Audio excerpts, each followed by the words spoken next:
मुख्यमंत्री पुष्कर सिंह धामी का खटीमा दौरा। श्री महाकालेश्वर मंदिर में किए दर्शन, भगवान शिव के दर्शन कर की पूजा अर्चना।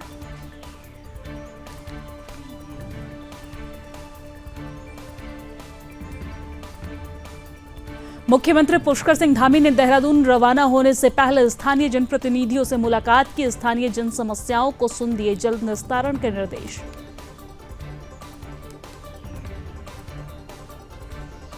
देहरादून में ब्राह्मण समाज उत्थान समिति की प्रेस कॉन्फ्रेंस। बांग्लादेश में हिंदुओं के साथ अत्याचार को लेकर 10 दिसंबर को निकाला जाएगा आक्रोश मार्च।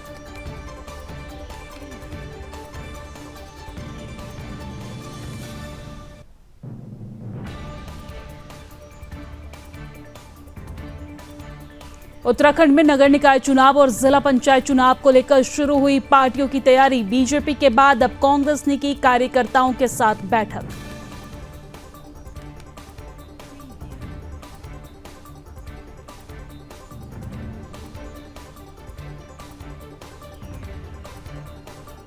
उत्तराखंड सरकार प्रदेश में पर्यटन को बढ़ावा देने के लिए लगातार सकारात्मक पहल कर रही है। इस दिशा में मुख्यमंत्री पुष्कर सिंह धामी के निर्देश के बाद गढ़वाल मंडल में विकास निगम के पर्यटकों को 10% की छूट देने का फैसला किया गया है। लालकुआं में डॉक्टर भीमराव अंबेडकर की पुण्यतिथि पर जांच शिविर का आयोजन किया गया। 250 से ज्यादा मरीजों की हुई निःशुल्क जांच।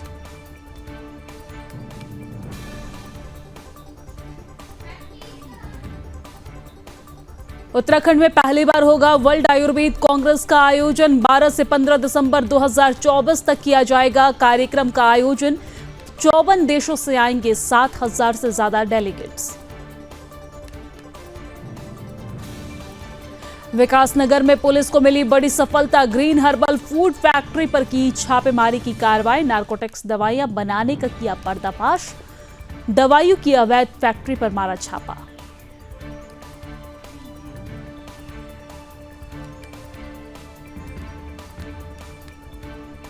विकासनगर के पचवादुन में क्षेत्र के सड़कें असुरक्षित हैं। सड़कों पर यमदूत बनकर दौड़ रहे ओवरलोड डंपर।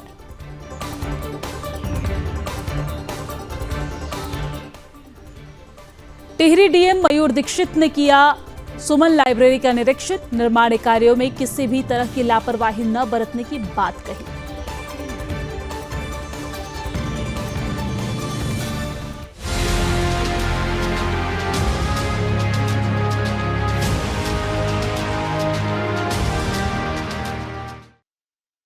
नमस्कार, सुदर्शन न्यूज पर अपना उत्तराखंड देख रहे हैं आप। मैं हूं आपके साथ दिव्या सिंह। बुलेटिन की शुरुआत बड़ी और अहम खबर के साथ करेंगे। बड़ी जानकारी आपको दे दे कि प्रदेश के मुख्यमंत्री पुष्कर सिंह धामी का खटीमा दौरा है आज और श्री महाकालेश्वर मंदिर में उन्होंने दर्शन पूजन किए हैं और इस दौरान भगवान शिव के दर्शन पूजन कर भगवान शिव का आशीर्वाद लिया है। तो ये बड़ी जानकारी हम आप तक पहुंचा रहे हैं, जहां पर खटीमा के दौरे पर मुख्यमंत्री पुष्कर सिंह धामी और इस दौरान श्री महाकालेश्वर मंदिर में दर्शन पूजन किए हैं। साथ ही साथ भगवान शिव के आशीर्वाद के बाद यहाँ पर स्थानीय जो लोग हैं उनसे मुलाकात भी की है। उनकी जन समस्याओं को सुनने का काम भी किया है। साथ ही साथ जल्द निस्तारण के आश्वासन भी दिए गए हैं। अधिकारियों को निर्देशित भी किया गया है कि जो भी समस्याएं हैं उसको जल्द से जल्द खत्म किया जाए। बहरहाल ये तस्वीर भी हम आप तक पहुंचा रहे हैं महाकालेश्वर मंदिर से, जहां पर महाकालेश्वर मंदिर में उत्तराखंड के मुख्यमंत्री पुष्कर सिंह धामी दर्शन पूजन करने के लिए पहुंचे। प्रदेश की खुशहाली की कामना की। साथ ही साथ इस दौरान उन्होंने स्थानीय लोगों से मुलाकात भी की। मंदिर समिति की तरफ से उन्हें आप देख सकते हैं तस्वीरों में कि किस तरीके से शॉल उठाकर और साथ ही साथ चित्र देकर उन्हें यहाँ पर सम्मानित भी किया गया है। तो मुख्यमंत्री पुष्कर सिंह धामी का यह खटीमा दौरा और इस दौरान उन्होंने महाकालेश्वर मंदिर में पूजा अर्चना की। प्रदेशवासियों की खुशहाली की कामना की।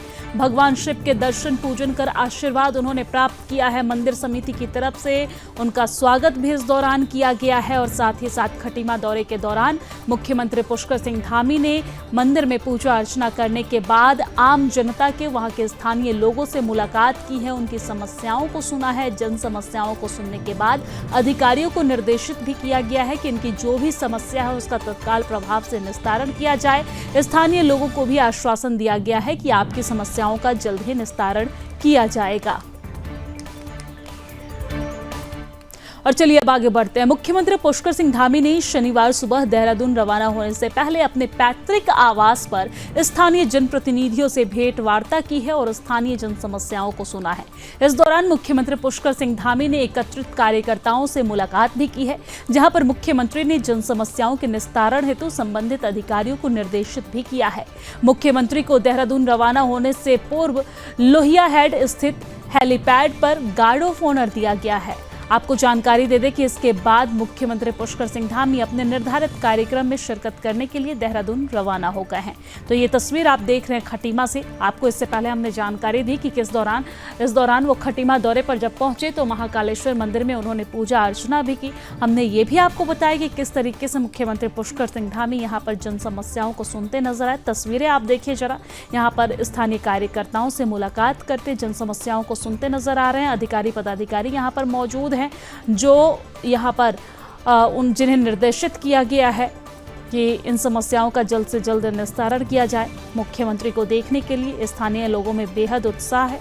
हालांकि जब वो देहरादून के लिए रवाना हो रहे थे तो यहाँ पर देहरादून के लिए रवाना होने से पहले उन्हें गार्ड ऑफ ऑनर भी दिया गया, स्थानीय कार्यकर्ताओं के द्वारा सम्मानित भी किया गया।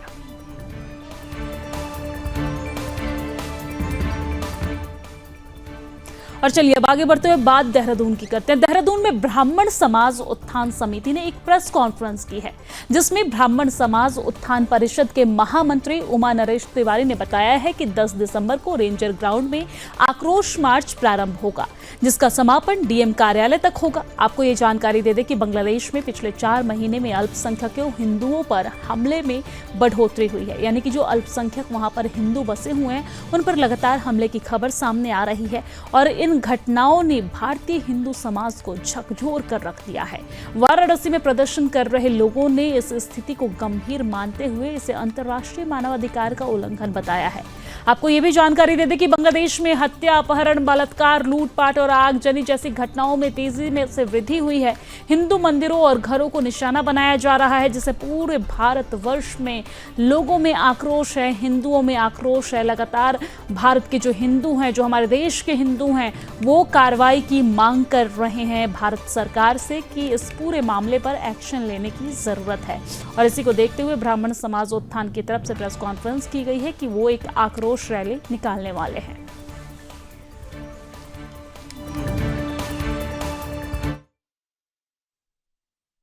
देखिए, हमारा तो निवेदन है, भीड़ का तो आंकलन अभी नहीं किया जा सकता, लेकिन यह है कि जिस तरह का आयोजन है और जो भूमिका है, जो विषय है, उसके लिए तो मेरे को लगता है कि संख्या क्या असंख्य लोग आने चाहिए और आएंगे। अंतर्राष्ट्रीय मानवाधिकार आयोग दिवस 10 दिसंबर 10:30 बजे रेंजर ग्राउंड से ये आक्रोश मार्च प्रारंभ होगा, जो घंटाघर पलटा बाजार होते हुए, 56 भोग के आगे से होते हुए और मतलब प्रिंस होटल से होते हुए और पुनः डीएम कार्यालय के पास में इसका विश्राम हो जाएगा। तो मानवाधिकार हर व्यक्ति का अधिकार है, उसमें जाति, धर्म और संप्रदाय कहीं नहीं आया। पहले भी हमारे धर्मों में, पुराणों में, वेदों में कई बार मानवाधिकारों के हनन हुए तो भगवान को अवतार लेना पड़ा। तो ऐसे हम भी भगवान के ही प्राण के रूप में मानव हैं, तो हमारा भी अवतार ही माना जाएगा। उस दिन हमें अपना अवतार वास्तव में मानव रूप में हम कितनी सक्रियता अपनी ला सकते हैं। और मानवाधिकार आयोग का जब जब हनन हुआ है तब तक भगवान ने भी अवतार ग्रहण किया है। सब मानवाधिकार के ही अंग हैं। जितना भागवत है, चाहे 18 पुराण है, उपपुराण है, वेद हैं, उपनिषद हैं, सब में भगवान के अवतार का मुख्य कारण भी मानवाधिकार आयोग ही है। और मानवाधिकार आयोग का हनन अगर होता है तो हमारा इससे बड़ा दुर्भाग्य कुछ नहीं है। जिस तरह से बांग्लादेश में अभी हमारे नागलिया जी कह रहे थे व्यापार मंडल के, तो उन्होंने बहुत अच्छी बात बोली कि उन्होंने व्यापार मंडल को भी 1 बजे तक के लिए सबसे निवेदन किया है आप लोगों के माध्यम से, अब आप इसकी न्यूज को जो है सार्थकता में लगाएं।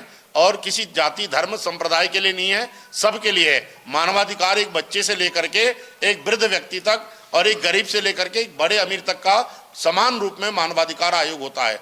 और उसका अधिकार का हनन हो रहा है बांग्लादेश में, सरेआम नंगे करके बैठा रखे हैं, मारे जा रहे हैं, लड़कियों का बलात्कार हो रहा है। उनका यही नहीं पता कि अभी सांस ली अगली आएगी नहीं आएगी। इस तरह के मानवाधिकार आयोग जब भारत के अंदर होते हैं तो मानवाधिकार आयोग का हनन जब होता है तब तक हमें किसी भी रूप में, अब हमने किसी का तो विरोध करना इस तरह से, ना कोई धर्म का विरोध है इसमें। ये केवल अपना समर्थन अपने को इकट्ठा करने के लिए, अपने आप हम इकट्ठा हों और एक मत होकर के, एकजुट होकर के किसी धर्म संप्रदाय को छोड़ते हुए मानवाधिकार आयोग के संरक्षण और संवर्धन के लिए यह आक्रोश होगा और कुछ नहीं। देखिए, ये आक्रोश तो जैसा आप समझ रहे हैं कि बांग्लादेश में अगर इसे दूसरे हिसाब से देखा जाए तो पिछले कुछ समय से हमारे अपने देश में ही गड़बड़ हो रहा है और बांग्लादेश में ऐसा भयानक कांड हो गया। और जबकि बांग्लादेश मैं जो पढ़ता हूँ सुनता था कि ये बड़ा खुशहाल देश हो गया था और इसमें सब हिंदू मुस्लिम सब मिलकर रह रहे थे और यहाँ पे ट्रेड बहुत था, बहुत व्यापार था, यहाँ ये बहुत मैन्युफैक्चरिंग थी, कपड़ों का जूतों का बहुत भारी काम वहाँ से होता था और पूरे विश्व में वहाँ से मान जाता था। और किसी ना किसी वजह से मानव अधिकार कहो, आप हिंदू मुस्लिम कहो, जो व्यापारी वर्ग है वो भी समाज का ही वर्ग है। हम खुद, हमारे परिवार, बच्चे, हम समाज में ही रहते हैं, तो हम समाज के लिए अगर कोई चीज़ है तो उसे व्यापारी भी को भी सबसे पहले हिट करते। हमारे लिए व्यापार बाद में, पहले समाज है, पहले अपना समाज में जो हो रहा है तो उसमें हमारा तो यही है कि अंतर्राष्ट्रीय स्तर पर इतने हमारे पूरे देश में प्रदर्शन और आक्रोश मार्च होने चाहिए कि जो अंतर्राष्ट्रीय स्तर पर बड़े बड़े समृद्ध देश हैं और जो अपने को बड़ा सेकुलर कहते हैं वो लोग भी हमारे प्रदर्शनों को आवाज़ वहाँ तक जाए और सारे अंतर्राष्ट्रीय समुदाय सब मिलके एक हों और बांग्लादेश के ऊपर दबाव बनाया जाए। तो हमारी भारत सरकार भी उसमें सब कुछ करेगी, ऐसा नहीं है। हमारी सरकार सक्षम है, सब कुछ है। और शायद कुछ बंगाल से या कुछ कहीं से ऐसी खबर भी आई है कि बांग्लादेश का आलू बंद कर दिया जाएगा या क्या। तो जब पहले हम लोग तो कम से कम वातावरण बनाएं, तो हमारी जिम्मेदारी देहरादून की है, उत्तराखंड की है और हम चाहते हैं कि हमारा व्यापारी वर्ग खुल के साथ देगा। ऐसा कोई वो नहीं है, व्यापारी भी समाज के। और चलिए अब आगे बढ़ते हैं। उत्तराखंड में नगर निकाय चुनाव और जिला पंचायत चुनाव को लेकर कांग्रेस के देहरादून निकाय चुनाव प्रभारी प्रकाश जोशी ने मसूरी के कांग्रेस भवन में कार्यकर्ताओं के साथ बैठक कर चुनाव की रणनीति पर चर्चा की है, जहां सभी कांग्रेस कार्यकर्ताओं को संगठित होकर चुनाव मैदान में उतरने का आह्वान किया गया है। इस दौरान प्रकाश जोशी ने कहा है कि नगर पालिका मसूरी में 13 वार्ड है। कांग्रेस पार्टी 13 वार्डों में 13 सशक्त कमेटी का गठन करेगी। आपको ये भी जानकारी दे दें कि उन्होंने कहा है कि उनके द्वारा मसूरी के सभी कांग्रेस कार्यकर्ताओं, पार्षद, पूर्व पार्षद और जिसके द्वारा चुनाव लड़ा गया है उन पर पूरा फोकस किया गया है। जल्द वार्डों की कमेटी गठन करने के बाद वार्डों की बैठक की जाएगी और वार्ड के कांग्रेस कार्यकर्ता तय करेंगे कि उनके वार्ड से कांग्रेस का उम्मीदवार कौन होगा और पालिका अध्यक्ष के लिए चुनाव कौन लड़ेगा। इसके साथ ही उन्होंने क्या कुछ कहा है, सुनिए। तो सबसे मुख्यतः पूरी तरह से हमारा जो संगठन का ढांचा होना चाहिए, 13 वार्ड हैं तो 13 कमेटी होनी चाहिए, सशक्त कमेटी होनी चाहिए और उसके अलावा नगर कांग्रेस कमेटी और उसके अलावा जो हमारे वरिष्ठ कांग्रेस के लोग हैं, हमारे जो पार्षद जीत कर आए या नहीं भी जीत पाए, उन उम्मीदवारों पे फोकस थी। अगले 7-8 दिन के अंदर लगभग 13 तारीख तक, 14 तारीख तक हम 13 के 13 वार्डों के अंदर एक सशक्त कमेटियाँ बनाएंगे, वार्डों की बैठकें होंगी और उसके बाद जो वहाँ उस वार्डों के कांग्रेस जन हैं वो मिलकर तय करेंगे कि वहाँ कांग्रेस का उम्मीदवार कौन होगा। और इसी तरह पूरे कांग्रेस के कांग्रेस जन, पूरे नगर के कांग्रेस जन सामूहिक रूप से ये तय करेंगे इस बार यहाँ चेयरमैन का उम्मीदवार कौन होगा। नहीं है, मैं इससे पूरी तरह सहमत नहीं हूँ। ये पुलिस की तरफ और प्रशासन की तरफ से एक चूक है कि जब उन्हें पता था कि वहाँ एक आयोजन है, तो पहले इस पूरे प्रकरण को भी समझना चाहिए। युवा कांग्रेस का एक प्रदर्शन था बेरोजगारी के खिलाफ, नशे के खिलाफ, जो नशे में हमारा पूरा प्रदेश अब गिरफ्त में आता जा रहा है, उसके खिलाफ युवा कांग्रेस ने प्रदर्शन किया, उसको समर्थन देने प्रदेश के सभी तमाम वरिष्ठ नेता वहां पहुंचे। माननीय हरीश रावत जी, प्रीतम सिंह जी, गणेश गोदियाल जी, वर्तमान अध्यक्ष, हम खुद भी, हम सब वहां गए। प्रदर्शन के बाद पुलिस स्वाभाविक तौर पर प्रदर्शनकारियों को बसों में बिठाकर पुलिस लाइन ले जाती है। जब प्रशासन को ये पता था कि वहाँ एक आयोजन चल रहा है, पत्रकारों और पुलिस के बीच में कोई आयोजन है और उसमें राज्य के कैबिनेट मंत्री सौरभ बहुगुणा जी मौजूद है वहाँ, तो वहां ले आने की क्या जरूरत थी? और जब वहां ले गए तो जो युवा थे हमारे नौजवान, जिनको कि सचिवालय जाने से रोका गया, वहां से उनको जबरदस्ती बसों में ठूस कर वहां ले आए, वो तो आक्रोशित होंगे। तो वहां जाकर उन्होंने जो प्रदेश सरकार के मंत्री सौरभ बहुगुणा, उनके खिलाफ वहां नारे लगाए। और उस प्रदर्शन पे मैं समझ सकता हूँ, ये हो सकता है, संभव है कि वो जो आयोजन था उसमें खलल पड़ा होगा, उसमें थोड़ा व्यवधान हुआ होगा, जिसको शायद हमारे पत्रकार बंधुओं ने उसको सही नहीं समझा होगा। मैं मानता हूँ ये हुआ होगा, लेकिन वो किसके खिलाफ आक्रोश था? वो राज्य सरकार के खिलाफ आक्रोश था। मैं तो कहता हूँ पत्रकार साथियों ने उस आक्रोश में हमारा साथ देना चाहिए था। तो कहीं ना कहीं ये सरकार की भी साजिश है पत्रकारों को और कांग्रेस के नेताओं को भिड़ाने की। क्यों, क्या जरूरत थी? कहीं और ले आते। देहरादून में ऐसे तमाम और ग्राउंड है और जगह, वहां ले आते, वहां क्यों ले गए? इस पर भी सोचने की जरूरत है।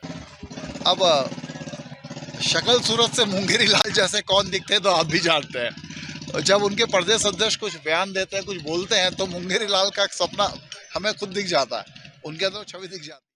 और चलिए अब आगे बढ़ते हैं। उत्तराखंड सरकार प्रदेश में पर्यटन को बढ़ावा देने के लिए लगातार सकारात्मक पहल कर रही है और इसी दिशा में मुख्यमंत्री पुष्कर सिंह धामी के निर्देश के बाद गढ़वाल मंडल विकास निगम ने पर्यटकों को 10% की छूट देने का फैसला किया है। आपको ये जानकारी दे दें कि प्रदेश में शीतकाल के दौरान तीर्थयात्री और पर्यटकों की संख्या में कमी देखी जाती है, जिसको लेकर सरकार की ओर से शीतकालीन चारधाम यात्रा पर भी विचार किया जा रहा है और पर्यटकों को लेकर भी सरकार कई तरह से सकारात्मक पहल कर रही है। गढ़वाल मंडल विकास निगम के गेस्ट हाउस में पर्यटकों के लिए कई तरह की सुविधाएं मुहैया कराई जा रही है। इसके साथ साथ उन्हें 10% की छूट देकर इसका लाभ लेने का भी अनुरोध उनसे किया जा रहा है।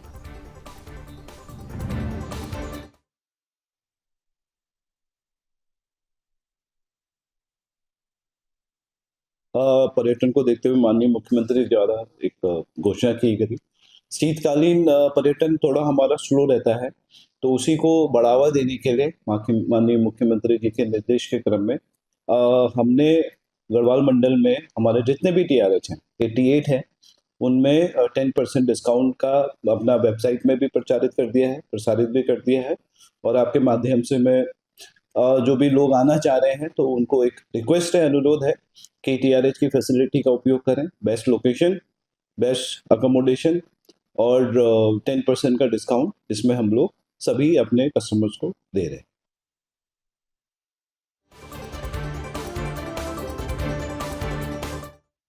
और चलिए अब आगे बढ़ते हुए बात लाल कुआं की करते हैं। लाल कुआं में संविधान निर्माता डॉक्टर भीमराव अंबेडकर की पुण्यतिथि और परिनिर्वाण दिवस के उपलक्ष्य में निःशुल्क स्वास्थ्य और जांच शिविर का आयोजन किया गया है, जिसमें 250 से ज्यादा मरीजों की निःशुल्क स्वास्थ्य की जांच की गई है। साथ ही दवाइयों का भी वितरण किया गया है। इधर आयोजित कार्यक्रम का शुभारंभ उत्तराखंड सरकार के दर्जा राज्य मंत्री दिनेश आर्य ने किया है।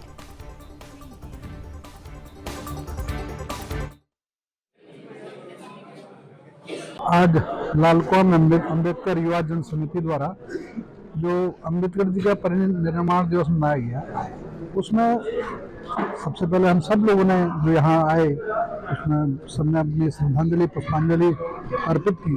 और डॉक्टर भीमराव अंबेडकर जो इस देश के पहले कानून मंत्री, भारत रत्न की उपाधि से जिनको दी गई, उन्होंने इस देश के लिए जो ऐसा अविस्मरणीय संविधान प्रस्तुत किया जो दुनिया के संविधानों से अलग और सब खूबियां जो दुनिया के संविधानों की, उनके संविधानों की, उनकी सब अच्छी बातों को लेकर इस देश के लिए संविधान किया, जिससे आज हमारा देश पूरा चलता है। और विशेषकर देखें तो इसमें अनुसूचित जाति, जनजाति, OBC वर्ग और अल्पसंख्यक वर्ग के लिए विशेष व्यवस्थाएं की।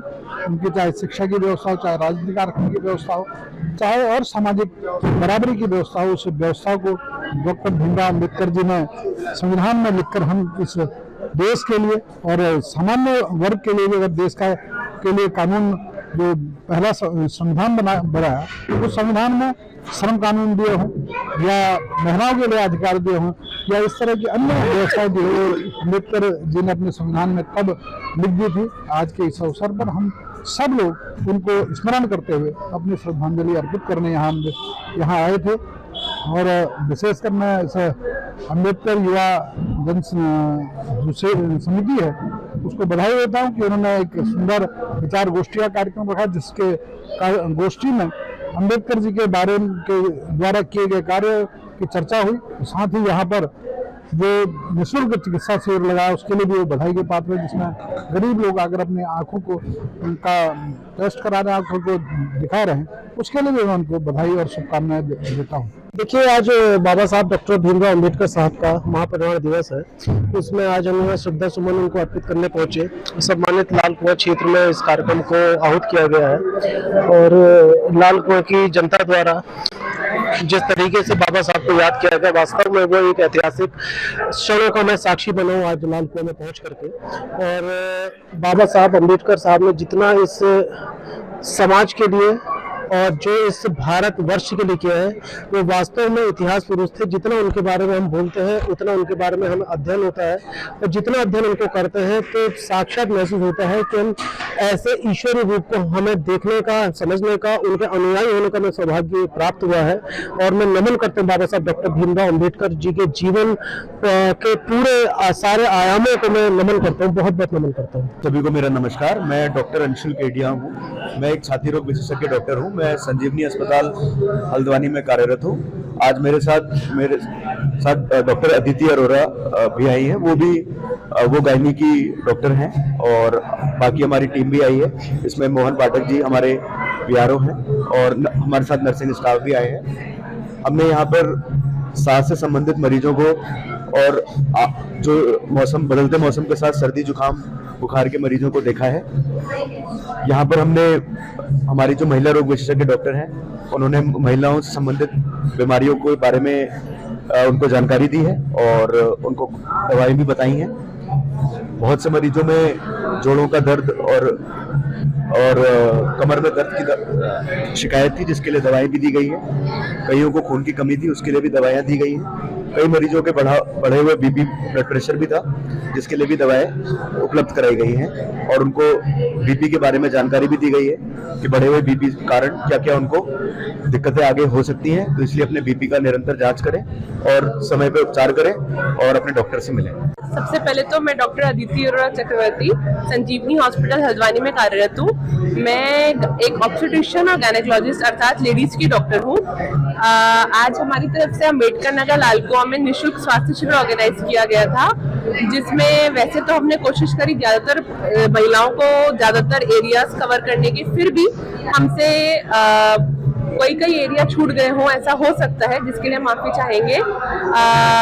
आप सभी के लिए हम उपस्थित रहते हैं पूरे समय 24 घंटे संजीवनी हॉस्पिटल हल्द्वानी में, जहां पर हम लेडीज के जो भी दिक्कत है, बांझपन से लेके अंडे बच्चेदानी में कोई गांठ हो, माहवारी ज्यादा हो रही हो, कम आ रही हो ही नहीं रही हो, अंडेदानी में कोई गांठ हो, रसोली हो, डिलीवरी हो, चाहे नॉर्मल डिलीवरी चाहे सिजेरियन सेक्शन, अन्य कोई भी अन्य लेडीज की कोई भी सफेद पानी या कोई भी दिक्कत हो, उन सबका इलाज हम वहाँ पे करते हैं।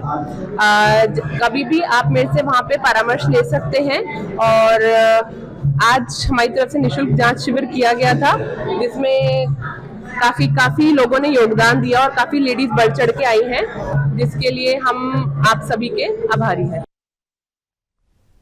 और उत्तराखंड में पहली बार वर्ल्ड आयुर्वेद कांग्रेस का आयोजन होने जा रहा है। जी हां, तय कार्यक्रम के तहत राज्य में 10वीं वर्ल्ड आयुर्वेद कांग्रेस एंड आरोग्य एक्सपो का आयोजन 12 से 15 दिसंबर 2024 तक किया जाएगा, जिसका आयोजन राजधानी देहरादून के परेड ग्राउंड में किया जाएगा। और कार्यक्रम की तैयारियों में आयुष विभाग जुट चुका है। हालांकि सम्मेलन में तमाम विभागों की ओर से स्टॉल भी लगाए जाएंगे।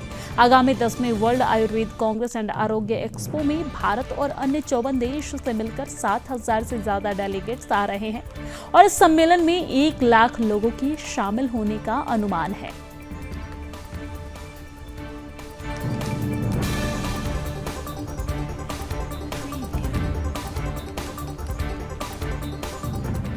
और चलिए अब आगे बढ़ते हुए बात विकासनगर की करते हैं। विकासनगर में पुलिस को बड़ी सफलता हाथ लगी है। जी हां, जहां पुलिस ने ग्रीन हर्बल फूड फैक्ट्री पर छापेमारी कर नारकोटिक्स दवाइयां बनाने का पर्दाफाश किया है और इस फैक्ट्री में बिना ड्रग्स लाइसेंस के ही दवाइयां बनाए जाने का काम किया जा रहा था। छापेमारी के दौरान टीम ने कार्रवाई में भारी मात्रा में दवाई बरामद की है और इसके इस्तेमाल किए जाने वाले दवाइयों में इस्तेमाल किए जाने वाले उपकरण को भी बरामद किया है। मामले में फैक्ट्री मालिक सहित 2 अन्य को गिरफ्तार भी किया गया है। ANTF देहरादून व सहसपुर पुलिस द्वारा एक लांगा रोड स्थित एक फैक्ट्री जो कि हर्बल दवाइयाँ बनाने के काम के लिए लाइसेंस प्राप्त थी, लेकिन उनके द्वारा कुछ नशीली दवाइयाँ जो प्रतिबंधित दवाइयाँ हैं उनको बनाया जा रहा था। हमारी संयुक्त टीम द्वारा कल 1921 कैप्सूल्स व टैबलेट्स जो कि टर्माडोल और ब्यूप्रोनोफिन के हैं वो बरामद किया गया है। इसके अतिरिक्त कुछ सिरप्स की बोतलें जिसमें 192 सिरप की बोतलें जो कि रैपर लगी थी, इसके अतिरिक्त 400 विदाउट रैपर की तथा कुछ खाली रैपर्स भी बरामद किए गए हैं। इस पर थाना सहसपुर पर अभियोग पंजीकृत किया जा चुका है NDPS की धाराओं के अंतर्गत। इसमें 3 व्यक्तियों को गिरफ्तार किया गया, जिनमें संजय कुमार और शिव कुमार जो कि सहारनपुर के रहने वाले हैं, ये पार्टनर्स हैं। इसके अतिरिक्त रहमान जो चंदौली का रहने वाला है वो उसको भी गिरफ्तार किया गया है। और चलिए अब आगे बढ़ते हुए बात विकासनगर की कर लेते हैं। विकासनगर के पचवादून क्षेत्र में सड़कें सुरक्षित नहीं रही है। सड़कों पर ओवरलोड डंपर यमदूत बनकर दौड़ रहा है। क्षेत्र की नदियां से पत्थर और उपखनीज भरकर वाहन राष्ट्रीय राजमार्ग पर धड़ल्ले से आवागमन कर रहे हैं, जिस कारण से छोटे वाहन, दुपहिया वाहनों और स्कूल जाने वाले छात्र छात्राओं को भी खतरा बना हुआ है। उनका खुलेआम सड़कों पर फर्राटे भरते ऐसे वाहनों पर संबंधित विभाग आंखें बंद कर रखी है। एक ओर जहां वाहनों में ओवरलोड होने की खबरें सामने आ रही है, तो वहीं दूसरी ओर डंपरों की वास्तविक बॉडी से भी छेड़छाड़ की गई है। यातायात अधिनियम के विपरीत बॉडी मॉडिफाइड की गई है, लेकिन परिवहन विभाग इस ओर कोई ध्यान नहीं दे रहा है। जब इस संबंध में उप जिलाधिकारी विकासनगर विनोद कुमार से बात की गई तो उन्होंने RTO द्वारा चेकिंग कर कार्रवाई का आश्वासन दिया है। अभी ये प्रकरण कुछ दिनों पहले संज्ञान में भी आया था, तो जिलाधिकारी महोदय के निर्देश के क्रम में कमेटी का गठन भी किया गया है, जिसमें RTO को इसका अध्यक्ष बनाया गया है, जिनके द्वारा इनका चेकिंग की जाएगी और बॉडी का जो शेप है, गाड़ी की जो नॉर्मल शेप है, उसको जो मॉडिफिकेशन वगैरह किसी आदमी ने किया है तो उस पर कार्रवाई की जाएगी। गंभीर माना जाता है? नहीं, अभी इनको कहा गया है कि जो जिलाधिकारी महोदय का भी एक आदेश आया था, उसके बाद इस पर जाँच की जा रही है। आगे अगर जो भी पाया जाएगा तो फिर कार्रवाई की जाएगी।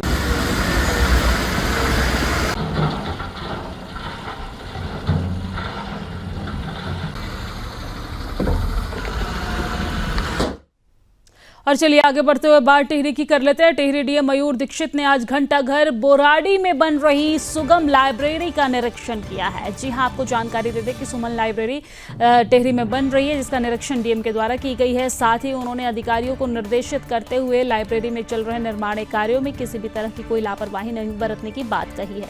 जिलाधिकारी टिहरी ने बताया है कि मार्च तक लाइब्रेरी का निर्माण कार्य पूरा हो जाएगा और यह लाइब्रेरी हाईटेक होगी।